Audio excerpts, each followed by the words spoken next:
Hey there, internet friends. Welcome to another episode of That Nerdy Site Show, weekly podcast where the team members from That Nerdy Site get together to talk about our lives and all of the nerdy things we love about them. I'm your host, Trevor Starkey, and joining me once again this week, Cameron Abbott. How you doing, Cam? Hey, what's going on? What's going on? Today we're going to be talking about more Baldur's Gate 3, continuing our conversation from last week. Cam has beaten the game. I'm somewhere in Act 3, so I'm not quite done with it yet.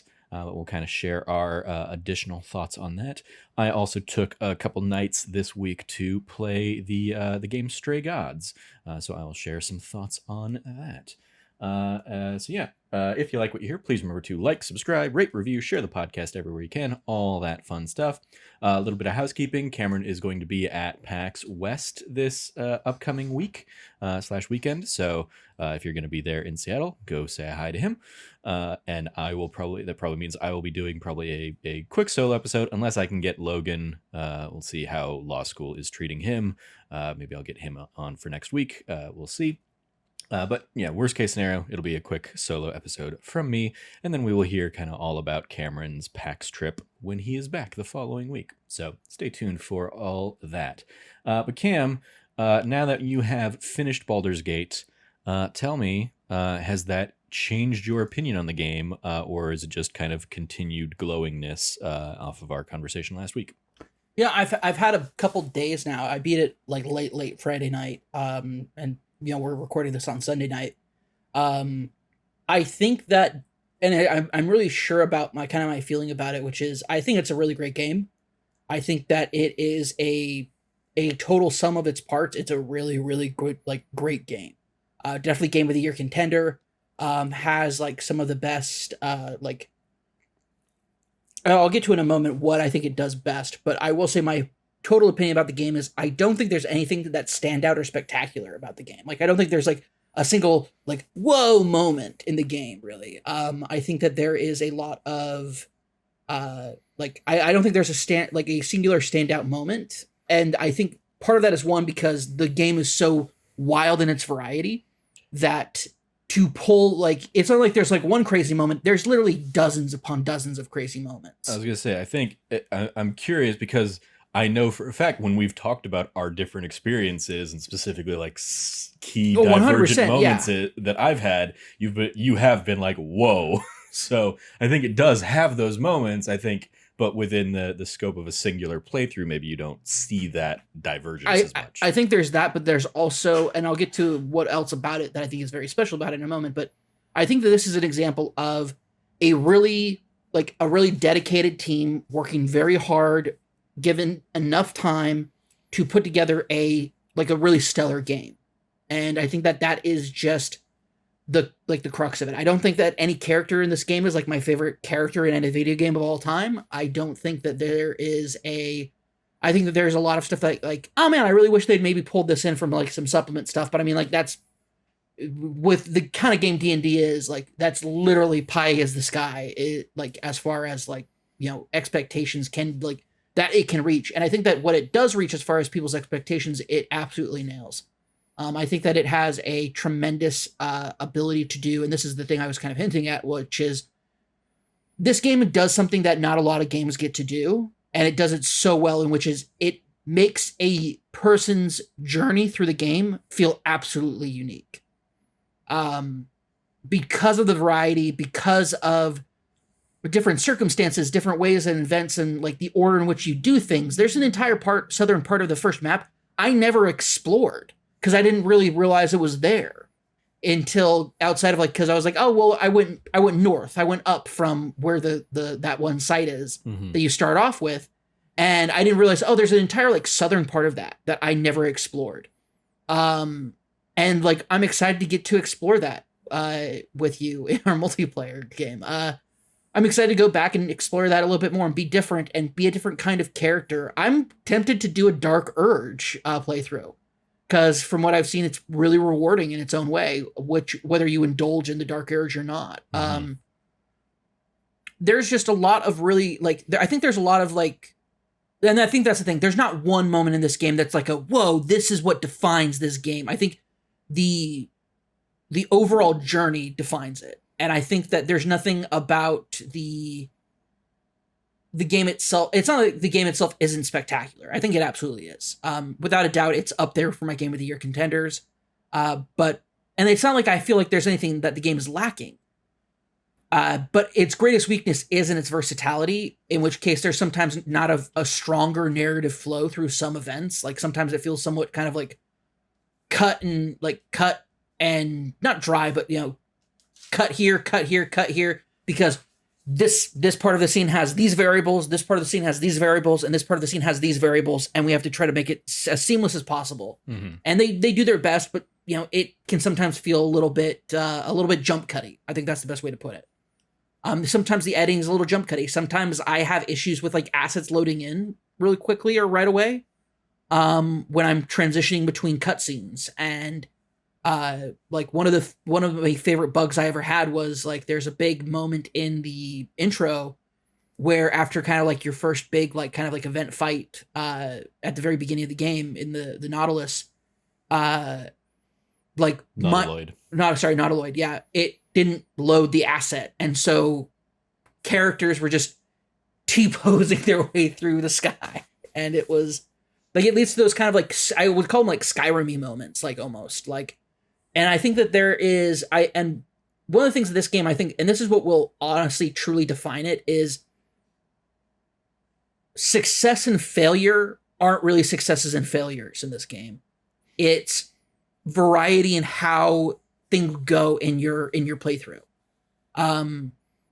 If you roll badly, things go bad. Mm-hmm. If you roll well, things can go well. Sometimes there's not like you mentioned earlier, like there was that, I had a straight up like shocked Pikachu face on one of the things you told me that happened in your playthrough that I was like, I can't believe they let that happen, because that's absolutely wild. But they do it, and I think that it does it. It's definitely the game I think that does it best right now. And I think that this is a kind of game that I don't think we all realized we needed. Whether it's streamers, let's players, people who play it like we do, on our personal side, whatever it is, this is a like playground type game where it's like, well, I did this in my playthrough. Well, I did this in my playthrough. I romanced this person in my playthrough. And these things somehow matter to our overall arching character. And as you kind of pursue through the game and like the choices you make, they help define your character in a really great way, but also defines the characters around you. Mm-hmm. I will say the ending is it's a solid ending.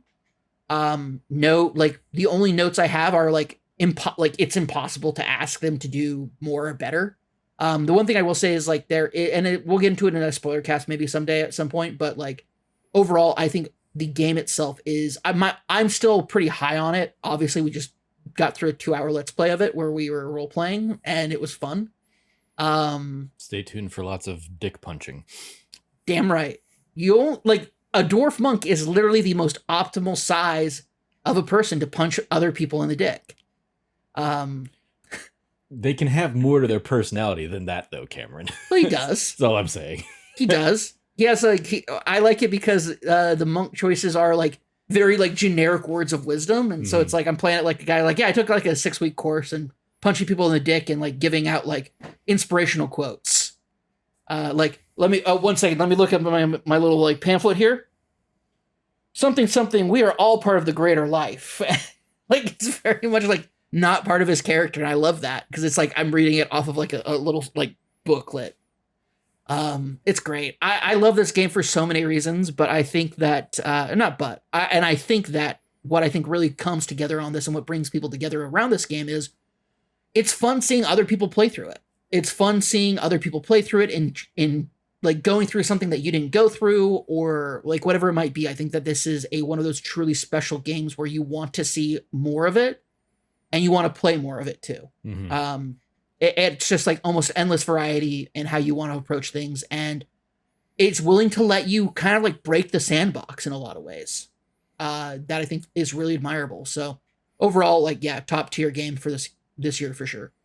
Yeah, I'm continuing to have a ton of fun with it as well, of course. And I'm loving, especially because I've got like my original playthrough that has started and is now, midway through Act 3. I've done a ton of stuff in this game. And then I started kind of my second run with the same character, basically, but a second run through for a Let's Play series. and it has been a ton of fun. Just, I mean, even in like the first episodes, just finding a ton of stuff that I also like. I thought I had, pretty well cleared out kind of the opening section of the map, and then just like the number of things I'm finding, because I didn't talk to every NPC the first time around, so I did miss a lot of like just little, hey, can you go do this thing for me, or can you go try and help this person kind of things. And so like still continuing to find those things that I didn't find on that first time around, as well as, yeah, like knowing, because there have been some very big moments in mine that I've not gone ahead and like save scummed and just kind of been like, all right, that's what has happened in my game. Um, I save I, scum the shit out of my game, and I do as well. I think it's fun. You can do that. You can do a pure let's play, Yeah. like playthrough, or you can do a save scummy one. You can just do it the way you want. And I honestly, zero shame for anybody who wants to play it the way they want to. Yeah, I mean, there are definitely some things in like the Underdark, and there's definitely some like maps where it's like you have to save scum, otherwise half the time it's just going to be complete random chance on if you get thrown off the map and instant killed. That's true. And so yeah, there are definitely some things where I'm like, yeah, no, I'm reloading a save. But then there have been other times where I'm like, no, I guess we're gonna run with that. Sure. Like I said, like we had obviously that big one that you and I've talked about in like Act 2 for me. But then another one that we were talking about just the other day in Act 3, where it's like I did a thing and that immediately cut off another set of side quest stuff that I could have done. I was like, oops. Well, I guess I'm not doing that now.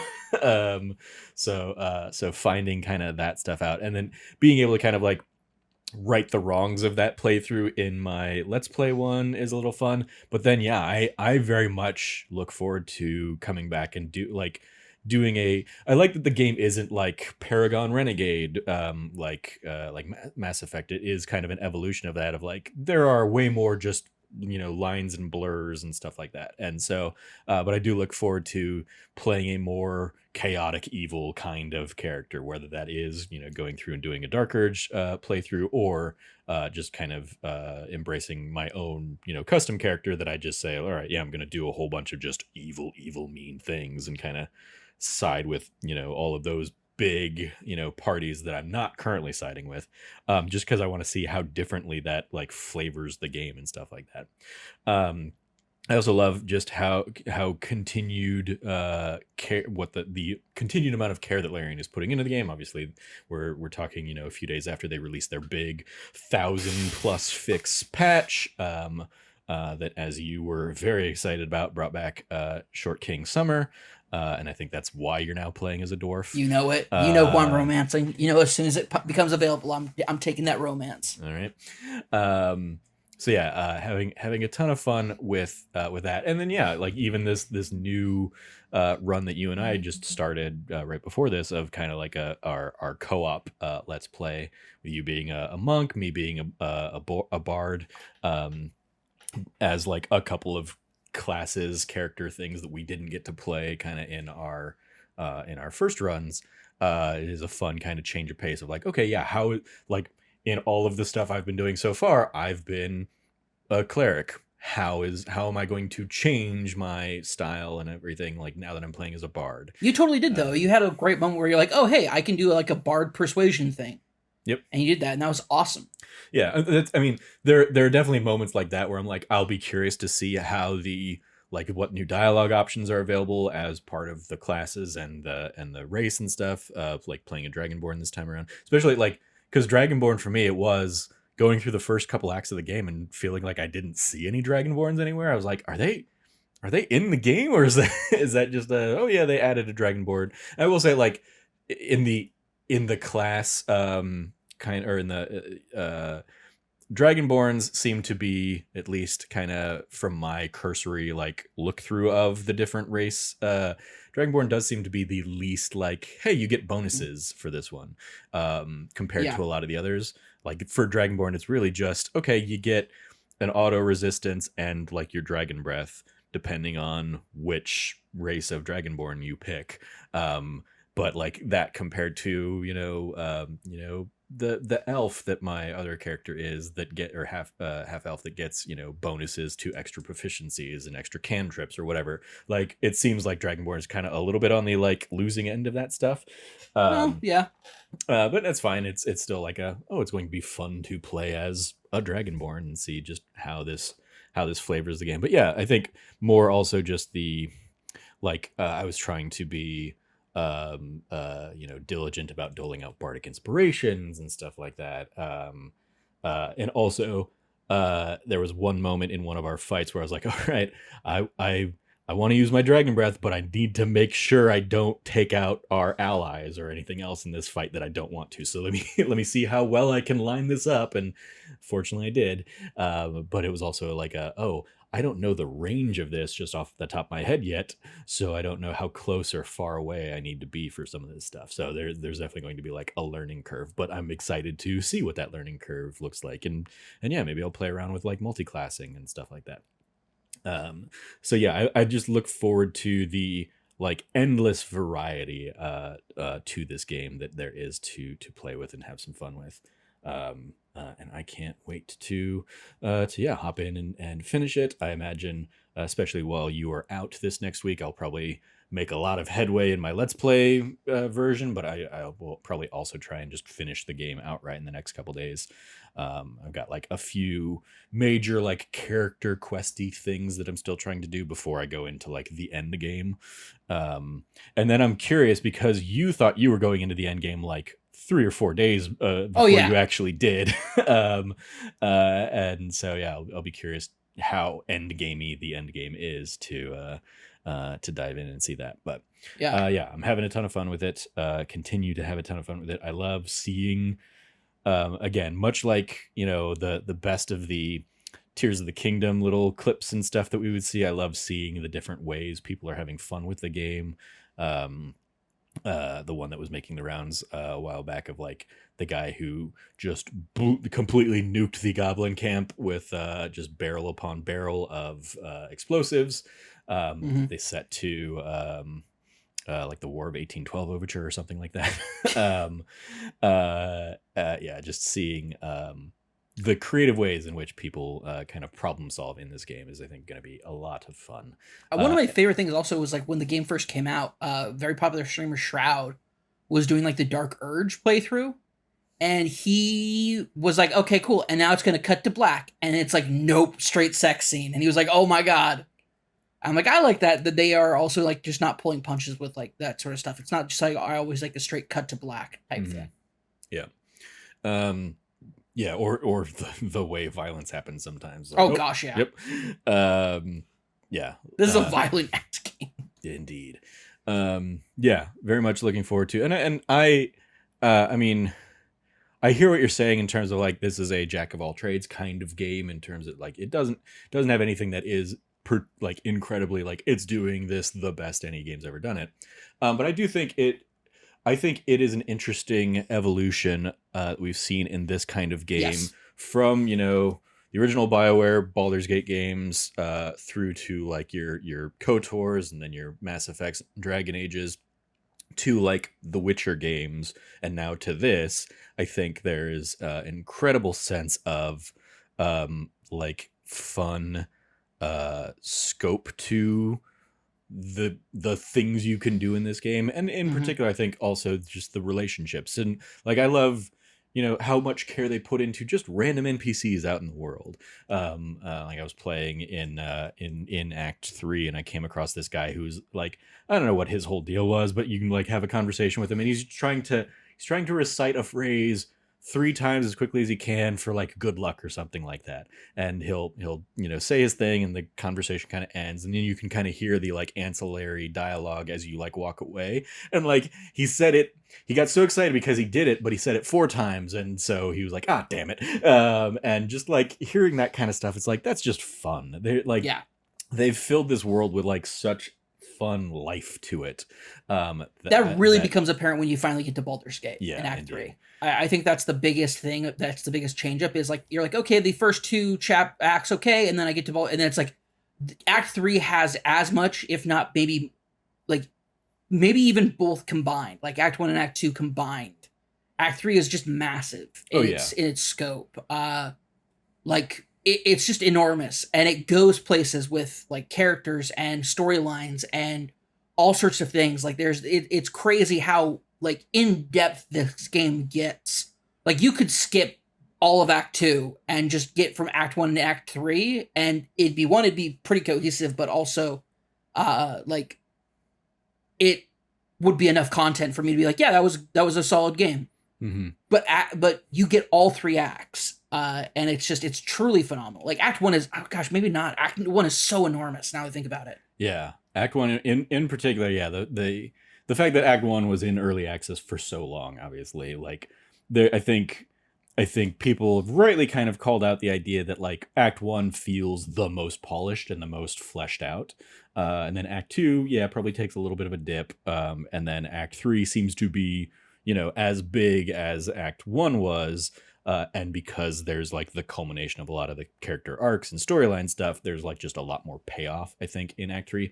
But even Act 3, I think, I've been reading like a lot of stuff of like, there's probably a lot of cut content Absolutely. from both Acts 2 and 3 that I'll be curious to see if they ever like add them in as like DLC or end up doing kind of a I mean like like they did with The Witcher and stuff like that. Yeah, DLC or director's cut kind of things of like, hey, here's stuff because of how incredibly well this game has sold.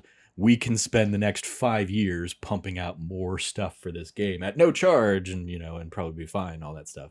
I wonder if they'll kind of do like a No Man's Sky with it and just kind of continue to feed this game, throw in even more, races and subclasses to play with. And, Gosh, that'd be great.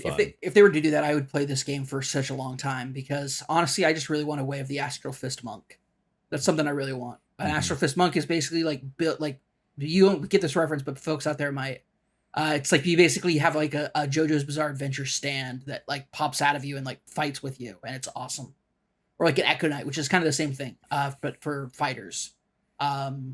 There's all awesome opportunities for like a lot of fun stuff, and I just think that this game has so much to offer. I still think the Oathbreaker Paladin route is one of the most phenomenal experiences I've ever had. Where I was like, looking back on it, I totally deserve to I totally broke my oath there.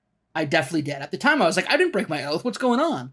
But looking back on it now, it's like, oh, I broke my oath with my character. It's like I made a definitive decision that broke my oath. Mm-hmm. And I am so happy that happened because it was like an evolution of my character. And I would have retaken my oath, but the game's bugged. I couldn't take back my oath because I also took a level in Warlock, and that apparently breaks it because there's like some configurations with like settings of going back to like resetting the Paladin to like all of it. It's a complicated bug, and I like people like pointed out like, well, this is where the bug is, and it's like, I don't know how you fix that. Mm-hmm. Yeah. Like I see the problem. I know why it's crashing. I don't know how you fix it. Yeah. I think one of my favorite things that I saw like just this morning, kind of playing through some stuff kind of as the second time through, is I'm also loving that like, in my first run through, maybe I instead of like solving the puzzle that the game has set forth, I just picked the lock at the end of the puzzle and kind of got the reward. I loved that in my second playthrough today, I did the puzzle and it gave like all of my characters like a little extra perk, for the time being kind of thing, instead of just kind of like shortcutting it to the reward and stuff like that. So I love like even like doing the things I've already done, but if I'm doing them in a different way, the game is rewarding me differently. Yeah, I think another thing that they do really awesomely with that is if you do something very spectacular, or like you do the thing where you like do the full puzzle, you get also your characters get inspiration, and you can do rerolls and stuff, and that's come in clutch at some points. Like I've gotten some really rough rolls, and like use those inspiration points. I banked at one point. I had 8 of them because I just was banking them, and then I used them all in a single like really difficult important roll. How? Because I think they cap out at 4. Unless you have like extra mod stuff going or something. No. Maybe it's 4. I thought it was more than that. Yeah, no. Like it basically your characters will max out at 4, and so it is very one of those things like, yeah, use it. Like if you miss a roll, go ahead and use it because you will get more inspiration. Yeah. But once you get to 4, I think it might have been like I used like 8 in a row, like not in the same encounter, but like I got enough. Like I was rolling in inspiration points, and then at the end of the game, I was rolling in no inspiration points. I'd used them all. It was rough. Yeah. The end game can be like, even at max level, is tough. Like they do not pull their punches. Unless you're playing on easy mode, then I assume it's easier. But I was playing on regular. Way easier in easy mode. Yeah. Regular mode. I love that it's not too difficult. Like it's always like, I can do this. Except there's one fight where I was like, I can't do this, and I hate this. I hate my life. I hate everything about this moment right now. I'm going on easy mode for this one fight, and then after that fight, put it back up to regular. It was a very cool fight, but yeah, it is very like, okay, you are very overwhelmed, so it makes sense. Even that's a thing. I love the like how thought out some of the like combat encounter stuff is. Like I love that there are fights of like, okay, the trick of this fight is to not get thrown off a thing or you will die. Or the trick of this fight is take out, X enemy so that they're not buffing these other, people. Or, the stereotypical like, hey, go into our basement and clear out a whole bunch of rats. It's like, okay, those rats, it's just a shit ton of rats. So, have fun taking out 20 rats or something like that. Enjoy watching these rats take 20 turns. Yeah, exactly. Or do what I did and just kind of have your 2 clerics each load up spirit guardians and just kind of like run in different directions and just decimate. It was like that, and I had like a cone of cold, I think, a scroll that I like burned through something like that. I just used a couple of cleaves and we were good. Yeah. So yeah, I think there's like a ton of fun just in the encounter design. And I mean, even other things like the one I did again today was the kobold fight where like, hey, yeah, they all have drunk bellies, and so that means if you kill them by fire, they will explode. And some of their allies will deliberately try and like launch fire into that area. They're willing to kill each other to cause an explosion on you. Yeah, exactly. It's great. I think there's just a lot of fun in terms of like, okay, now I know what not to do in this combat or something like that. So yeah, I'm really having a great time with it. And it's very much, we talked about this, I think, a little bit last week. Like, I already have been like increasingly down on Starfield, which is weird because I'm a huge fan of Bethesda games. Fallout's one of my very favorite series. I put hundreds upon hundreds of hours into Skyrim, but like just the more and more I see of Starfield, I'm just like, there's a lot of things in there I don't want to do and I don't care about. And unless, there's a magical ability that gives me VATS, I don't think Bethesda is like the best at first person shootery things. So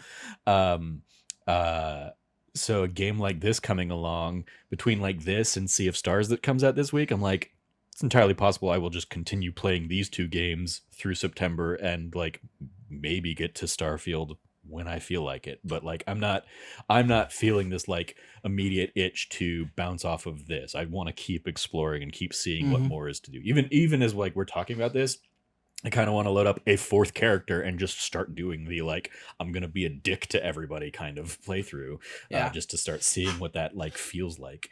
And yeah, just having a ton of fun with this. So shout out to Baldur's Gate 3. Any final thoughts before we move on here, Cam? No, I think we're good. All right. So yeah, the other game that I did kind of take a couple days to take a break from Baldur's Gate 3 and play through this week was Stray Gods. Stray Gods, the role-playing musical. This is a game I first learned about back when it was like getting Kickstarter, crowdfunded on Fig years and years ago. Wow, that's a long ass time ago. Yeah, it was in particular back then it was called Chorus, and it was like exciting because it was like Troy Baker was attached to it, Austin Winter, I believe, was attached to it, and you were right. It is David Gator is the creative director on it. Liam Essler is the managing director. Yeah, David Gator, by the way, is OG BioWare. He's gay, so shout out. Member of the Alphabet Mafia out there. But also he's one of the best writers BioWare ever had. He created Anders as a character. He put a lot of himself in Anders. He has he has done so much narratively for like making progressive, nuanced characters, and I love him to death. I don't always agree with his choices narratively, but I think that he's the one thing I saw from Stray Gods was like their discussion of Persephone, and he's like, yeah, I really like the idea of like, hey, what if there's this woman who got really like screwed over by everybody who's supposed to be looking out for her, and then the one person who actually like loved her, she hated and she killed and took his power, and like that's a whole thing. And I saw that, I was like, that's wild. Mm-hmm. That's super wild. And like, but what a great like triumphant character, and like how does that play into this world, right? Where like I'm not so break it down for me, because I don't know what is this world like. Yeah. What is the world like? So Stray Gods basically takes place in our world.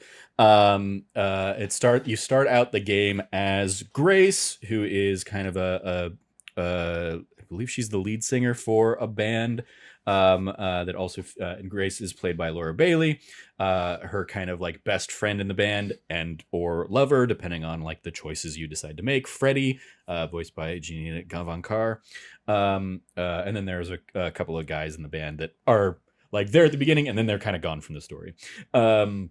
But basically, like your band is holding auditions to try and find a new voice, find a new thing, a new flavor for the band. And the auditions don't go great. But then who is it? Calliope shows up, voiced by Ashley Johnson. And she just kind of comes in after everybody's left. So it's basically just Calliope and Grace who was like hanging around. And they kind of kickstart like your first duet. The game is very much like choose your own narrative kind of stuff, including in the song. So like you'll be given choices as the song is playing on like what kind of like choice you want to make for the next set of lines on the song. And you find out effectively very shortly thereafter that Calliope basically like Grace goes home after this like weird little like meeting that they've had, and Calliope shows up at your door that night, basically like with a stab in her stomach, dying, and she basically dies in Grace's arms, and Okay. her power comes out of Calliope, and Grace inherits it. And you find out, or Grace finds out, that she has now just become the muse, Calliope, the muse of the Greek pantheon. Okay. She basically gets whisked away by Hermes, voiced by Erika Ishii, to kind of the remaining chorus of Greek gods, which includes Athena, Aphrodite, Persephone, and Apollo. And basically, yeah, they are the Greek gods of old that have like continued on into this day and age, but they keep hidden. You also have characters like Pan, who is voiced by Carrie Payton, who's a lot of fun. He just kind of goes around being a little trickster. You have one that we talked about. Rahu Kohli plays the Minotaur. Asterion, which is another. It was like, oh, it's funny that I'm hearing another character named Asterion here. But yeah, he's in there, and so you find out over the course of the game that the gods, their power has definitely dwindled. And your chorus is basically they've given you they don't trust that Grace didn't kill Calliope, so they're giving you a week to clear your name.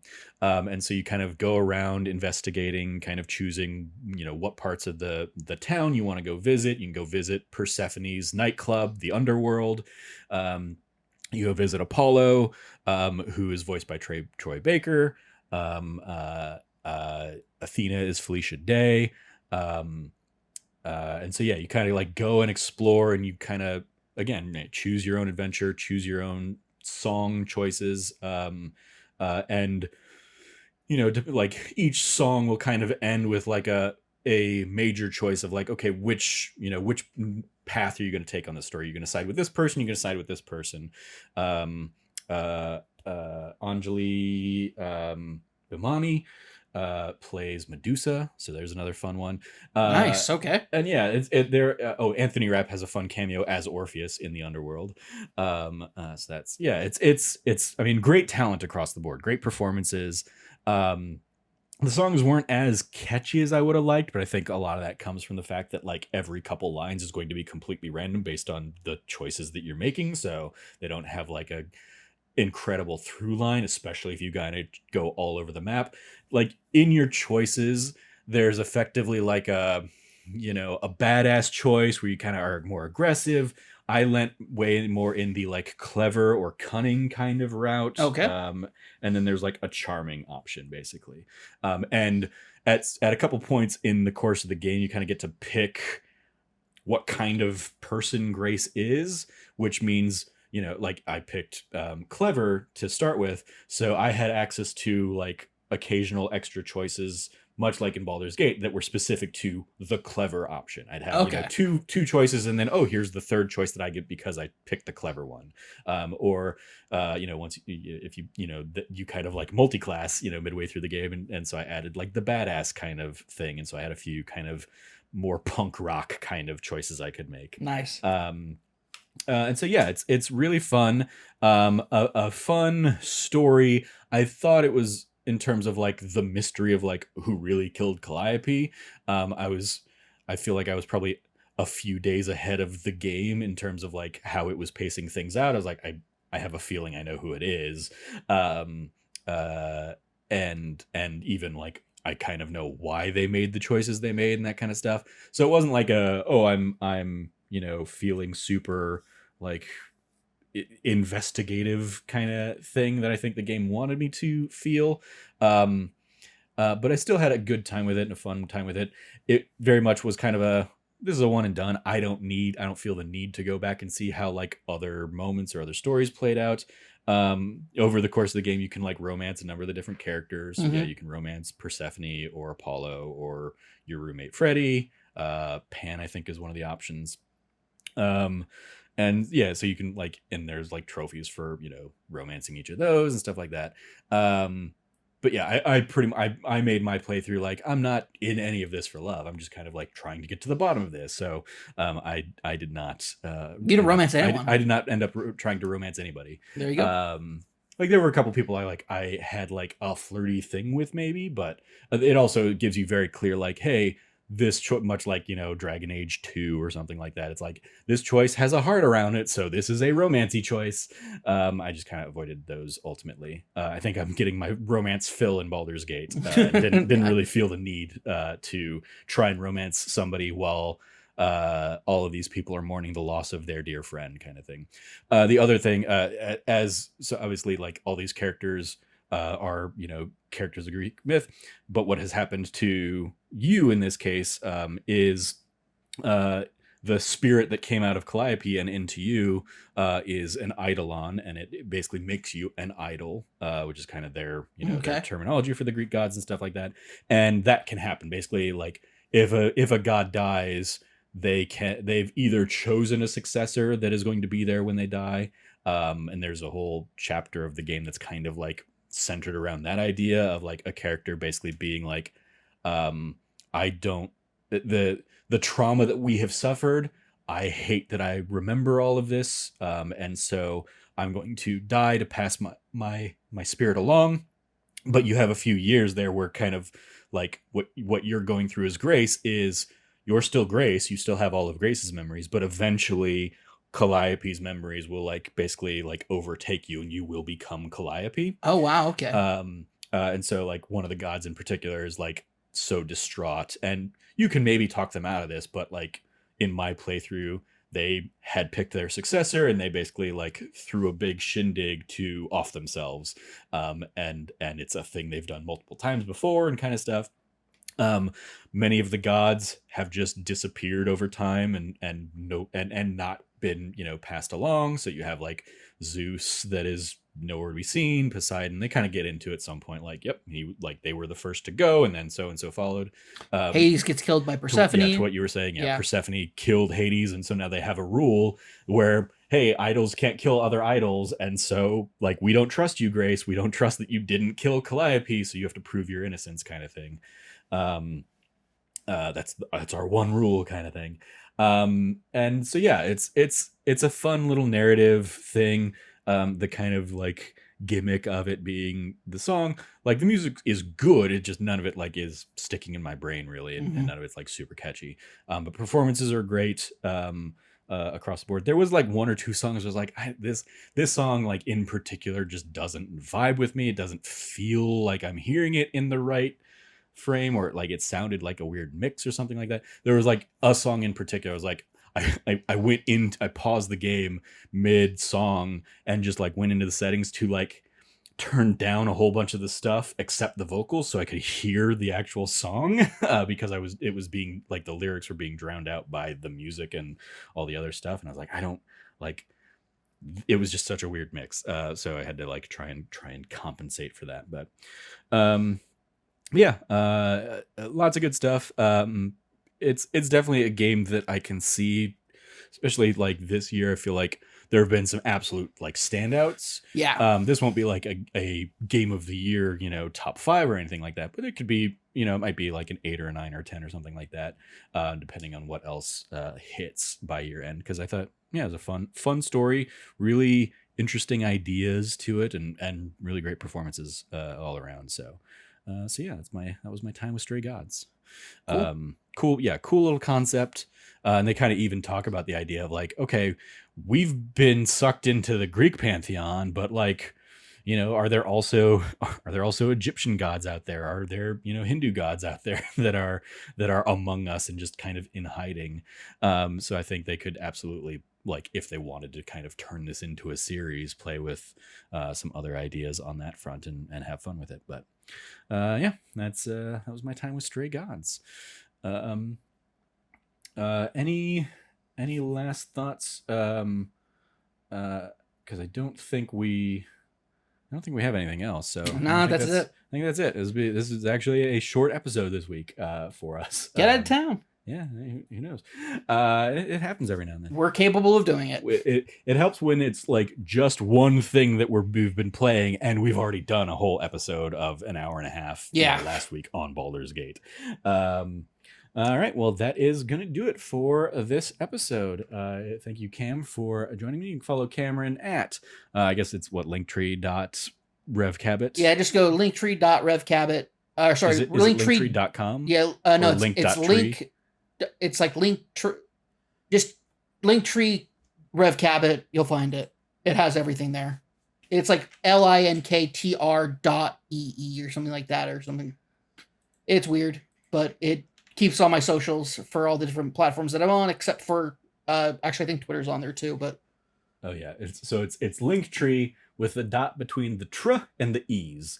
There you go. Linktree.ee/revcabot. There you go. How stupid. It's super stupid. I hate it. I have to use Linktree all the time at work, and I like it sucks. Mm-hmm.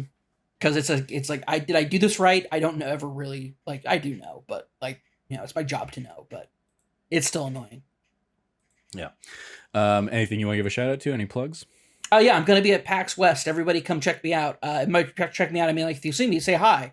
I'd really love to, like, it's my first time in the city. If anybody has any recommendations, hit me up on socials.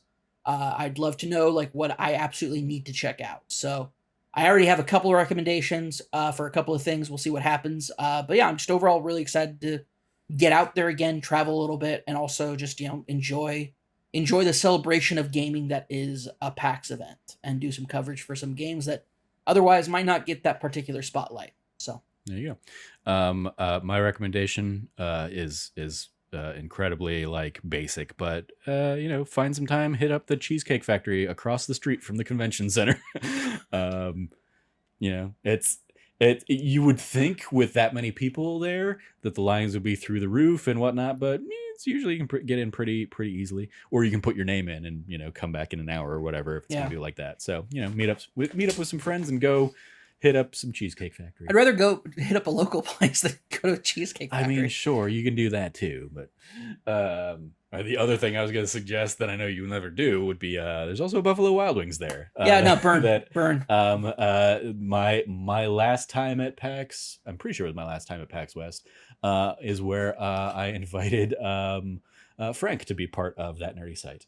Was at that Buffalo Wild Wings. There you go. That was also like that trip is when I invited former Nerdy Site co-originators Ben Bellevue and Chloe were also at that PAX.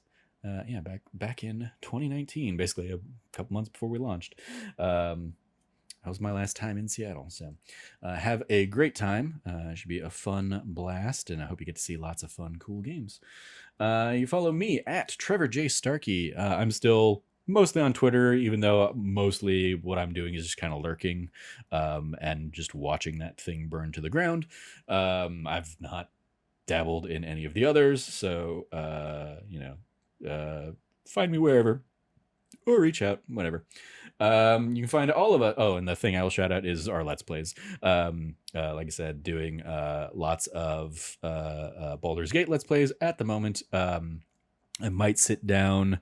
I picked up WrestleQuest this last week, so maybe I'll sit down and do a Let's Play or two of that while Cameron is in Seattle. So we will see. And then, I'm sure we'll also have, we'll be talking about Sea of Stars coming up. We'll be talking about Starfield. I know Cameron is interested in getting into Armored Core 6 when he gets back from PAX. So stay tuned for more of that fun stuff from us. And we'll see what I end up talking about next week. Who knows? Because it'll probably just be me. We find all of us over at That Nerdy Site, or go to thatnerdysite.com for all the latest content from us. Once again, if you liked what you heard, please remember to rate, review, like, subscribe, share the podcast with your friends, all that fun stuff. We will be back with That D Plus show. That's another thing. I might sit down and do like a solo episode this week. But otherwise, we will probably be back next week doing most likely Amazing Spider-Man stuff. But we also have, the first couple episodes of Ahsoka came out. So maybe we'll have an Ahsoka season at some point. I imagine some of the other movies that came out earlier in the year are also starting to hit Disney Plus. So, we got Guardians of the Galaxy 3 out there we need to still do for That D Plus show, and Indiana Jones we'll have to revisit soon. So stay tuned for that as we bring that series back here in the coming weeks. And that's going to do it. Thank you again for joining us. As always, stay nerdy and be good to each other.